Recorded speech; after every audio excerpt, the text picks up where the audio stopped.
રાધે રાધે. તમને યુટ્યુબ ઉપર કહેવામાં આવે છે કે જાતે સબસ્ક્રાઈબ વધારો, આ ફલાણા એપ, આ ઢીંકાણું એપ, આ એપ, તો એ બધી ખોટી વાતો છે. એટલે તમે જે કરતા હોવ, તમે જે રીતની મહેનત કરતા હોવ એ રીતે જ મહેનત કરો. એમાં એક એપની હું તમને વાત કરું, વાયટી સોશિયલ કરીને એપ આવે છે. એમાં તમારે પોઈન્ટ ભેગા કરવાના હોય. તેમાં એડ તમે જુઓ એટલે પોઈન્ટ મળે.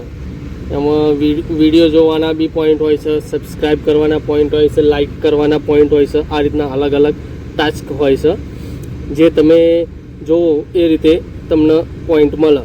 એટલે એમાં તમે પછી તમારી ચેનલને તમે પ્રમોટ કરી શકો છો કે આટલા પોઈન્ટ તમારી જોડે થાય એટલે તમે કરો. એનાથી મેં પણ કર્યું હતું એવું, હું ખોટું શું કામ બોલું, મેં પણ કર્યું હતું. 26,000 કોઈન ભેગા કર્યા, 100 સબસ્ક્રાઈબર લીધા.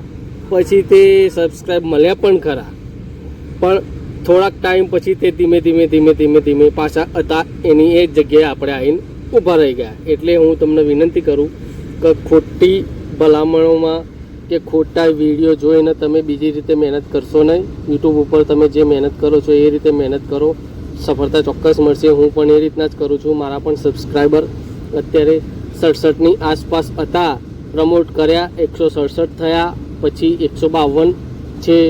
આ રીતના ઓછા થાય છે. જેમ ઓછા થાય એમ જોઉં છું કેટલા સુધી આવે છે કે પાછા હતા એને રહીએ છીએ, એ રીતના જોઉં છું. માટે તમે જે મહેનત કરો છો એ રીતના જ કરો.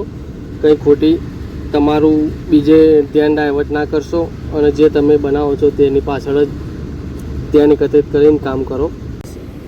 કે જેમાં મેં પ્રમોટ કર્યું હતું અને જે થયું હતું હું એને સ્ક્રીનશોટ લીધેલા છે, જે હું અપલોડ કરું છું, જે પહેલાં હતા અને પછી આ રીતે હતું. જોઈ લો તમારી આંખે.